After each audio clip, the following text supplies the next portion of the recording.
Clarity in what we communicate is very important. Only then the receiver can understand what we want to say. நம்ம என்ன சொல்லணும்னு நினைக்கிறோமோ அதை தெளிவா சொல்லணும். அப்பதான் கேட்கறவங்களுக்கு அது புரியும்.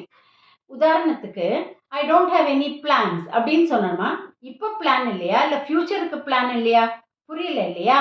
நம்ம இப்போதைக்கு I don't have any plan அப்படின்னு சொல்றத right now I don't have any plan or as of now I don't have any plan அப்படின்னு சொல்லலாம். ஸோ இந்த ஆஸ் ஆஃப் நவ் அப்படிங்கிறது ரொம்ப கிளியராக இருக்கும்.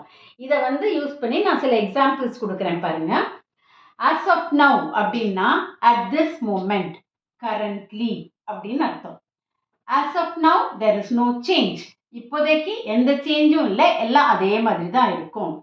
As of now we are waiting for approval. இப்போ வரைக்கும் இப்போதைக்கு நாங்கள் அப்ரூவலுக்காக வெயிட் பண்ணுறோம். Approval is pending. As of now everything looks good. இப்போதைக்கு இப்போ வரைக்கும் எல்லாமே நல்லா போயிட்டு இருக்கு, பாசிட்டிவா இருக்கு. As of now I don't have any information. இப்போதைக்கு ஐ டோன்ட் ஹேவ் எனி, அதை எந்த தகவலும் எங்கள்கிட்ட கிடையாது. இது வந்து ஏதாவது நம்ம தப்பா சொல்லாம இருக்கிறதுக்கு இந்த மாதிரி சொல்லலாம்.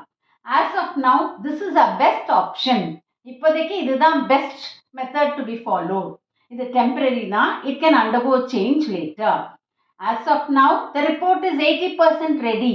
ஆஃபீஸில் கேட்கும்போது சொல்லுவோம் இல்லையா, இப்போதைக்கு நான் ஆல்மோஸ்ட் டன் அப்படின்னு சொல்கிறோம். ஸோ இந்த ஆஸ் ஆஃப் நவ் அப்படிங்கிற அந்த ஃப்ரேஸை யூஸ் பண்ணும்போது நீங்கள் கன்வே பண்ணுறது எவ்வளோ கிளியராக இருக்குங்கிறத நீங்கள் பாருங்கள். ஸோ நீங்கள் பேசும்போது ஆஸ் ஆஃப் நவ் அப்படிங்கிற அந்த ஃப்ரேஸை யூஸ் பண்ணி பேசி பாருங்கள்.